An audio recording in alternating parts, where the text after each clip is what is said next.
Ptujčani se pridružujete Mariborčanu v boju proti toči. Kako bo ekipa v Ptuju koordinirala delo z Mariborom?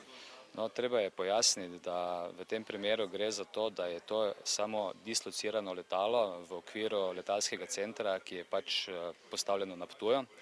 Drugače to je že, dolgo smo te načrte izvajali, kako bi nekako z dvema letaloma optimalno branili širši prostor, tako da zdaj s tem dodatnim letalom, ki je v okviru letalskega centra, pač stacionirano na Ptuju, branimo še v bistvu celotno Prekmurje.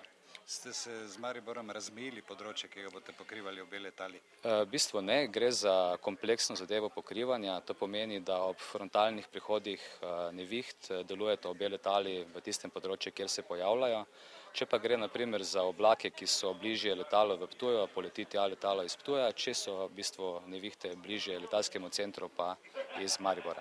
Se pravi, letalo bo eno v Ptuju, eno v Mariboru? Eno letalo je v Mariboru, eno je na Ptuju, s tem, da sta obe pod kontrolo izključno Mariborskega operativnega centra. Koliko članov pa bo imela ptujska ekipa? Ptujska ekipa šteje v bistvu 15 članov, od tega je 6 pilotov, 6 kopilotov in imamo še vzdrževalce letala.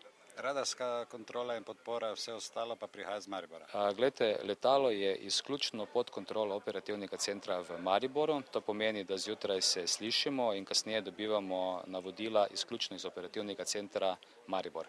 Naša vizija je, da bi to področje, ki ga imamo danes, pokrili z 4 takimi cestami, kot je naša, in pa z enim kompleksnim dvomotornim letalom, ki bi lahko delalo on the top, to se pravi nad oblakom. Kajti zato mora biti to dvomotorno turbopropelersko letalo, ki lahko leti čez 12.000 metrov višine. 2 centra, ki bi jih lahko vzpostavili v naslednjih letih, sta Dolenjska in pa Primorska, ki imajo letališča in kjer bi našli tudi posadke, ki bi jih lahko usposobili.